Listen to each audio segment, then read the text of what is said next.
नमस्कार दोस्तों एक बार फिर से आप सभी का बहुत बहुत स्वागत है। काफी सारे लोग इस समय कभी ई मित्र के चक्कर काट रहे हैं, कभी कलेक्ट्री के चक्कर काट रहे हैं, कभी पंचायत समिति के चक्कर काट रहे हैं। जी हाँ दोस्तों, आप सभी को पता है कि हमारा मंथ एंड यानी कि ईयर का जो अंत होता है वो हमारा पेंशनर के लिए होता है और पेंशन सत्यापन के लिए हमारा वो मंथ हमारा डिनोट किया जाता है। यानी कि जो भी हमारे बुजुर्ग लोग हैं, जो भी विकलांग लोग हैं, जो भी विधवा पेंशन जिनकी आती है या फिर और किसी प्रकार के दिव्यांग वगैरह की पेंशनें आती हैं, उनका सत्यापन का महीना हमारा मंथ एंड होता है। जो हमारे ईयर का खत्म होने वाला साल होता है वो दिसंबर का महीना हमारा माना जाता है। तो इसके अंदर काफी सारे लोग चक्कर लगा रहे हैं, कभी ई मित्र के, कभी ग्राम पंचायत के, कभी कलेक्ट्री के चक्कर लगा रहे हैं। आप सभी को जानकर थोड़ा सा अचंभा होगा कि इस समय हमारी केवाईसी का दौर चल रहा है, यानी कि जन आधार के अंदर आपको अपनी केवाईसी कराना मैंडेटरी है। अगर आप अपनी जन आधार के अंदर केवाईसी नहीं करवाते हैं तो आपको सरकारी योजनाओं का लाभ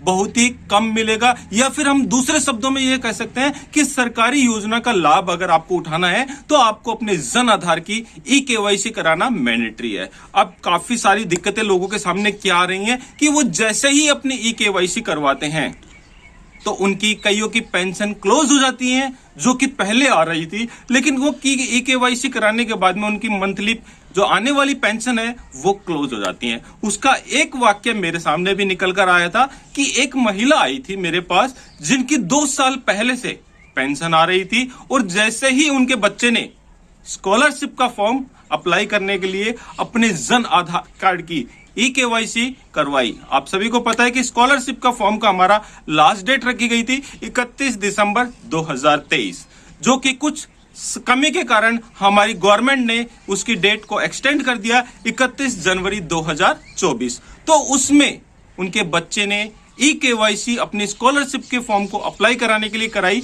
और उनकी पेंशन भी वहीं पर क्लोज हो गई। जी हाँ दोस्तों, यानी कि काफी सारे एज के अंदर डिफरेंट देखने को मिल रहा है। पहले पेंशन इसी प्रकार से बांध दी जाती थी, यानी कि वो पेंशन का हकदार नहीं होता था, उनकी उम्र पेंशन के योग्य नहीं होती थी, लेकिन फिर भी किसी प्रकार की ई मित्र की कहें या फिर कोई भी कैसे भी कोई भी कमी रही हो तो उसके कारण उनकी पेंशनें स्टार्ट हो जाती थी। लेकिन अब आप सभी को जानकर बहुत ही अचंभा होगा कि जैसे ही आपने अपने जन आधार कार्ड की ई केवाईसी करवा ली और अगर आप पेंशन के हकदार हैं, पेंशन के योग्य आपकी एज हो रही है तो ही आप पेंशन पा सकेंगे। अगर आपकी एज नहीं हो पा रही है तो आप सभी को मैं बता देता हूं, पेंशन के हकदार अगर महिला हैं तो उनकी 55 वर्ष होनी जरूरी है और अगर आप एक पुरुष हैं तो आपकी एज 58 साल होनी जरूरी है, तभी आप वृद्धजन पेंशन आप प्राप्त कर सकते हैं। लेकिन काफी सारे लोगों के सामने ये दिक्कतें आ रही हैं कि जैसे ही उन्होंने ई केवाईसी कराई और उनकी पेंशन आना बंद हो गई। जी हाँ दोस्तों, अगर आप पेंशन के योग्य हैं तो ही आप उसका लाभ पा सकेंगे और अगर आपके पेंशन की एज नहीं हुई है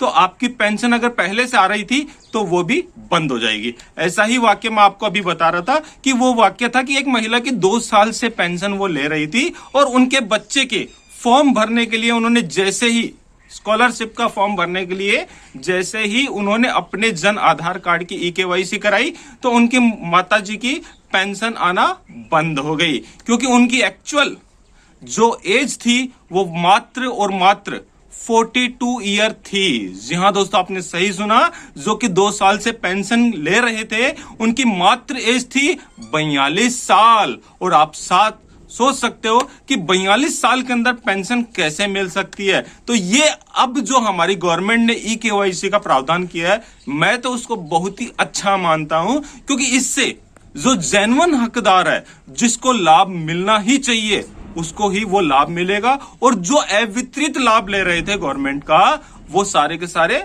बंद हो जाएंगे। तो आपकी इसके ऊपर क्या राय है, आप अपनी राय बताइए। क्या आपके सामने भी ऐसा कोई वाक्य देखने को मिल रहा है? क्या आपके साथ भी ऐसी कोई घटना देखने को मिल रही है या आपके साथ ऐसा कुछ हुआ है? तो वीडियो के अंदर कमेंट करके जरूर बताइएगा और इस वीडियो को ज्यादा से ज्यादा लाइक करिए और ज्यादा से ज्यादा शेयर करिए ताकि ये वीडियो सभी के पास पहुंचे और सभी को पता लग सके कि अगर उनको गवर्नमेंट सेक्टर के कोई भी योजनाओं के लाभ लेने हैं तो उनको अपने जन आधार कार्ड की केवाईसी कराना मैंडेटरी है। तो आज ही वो भी अपने निकटतम ई मित्र केंद्र के ऊपर जाकर अपने ई केवाईसी जरूर कराइए, ताकि वो आने वाले सभी योजनाओं का लाभ उठा सके।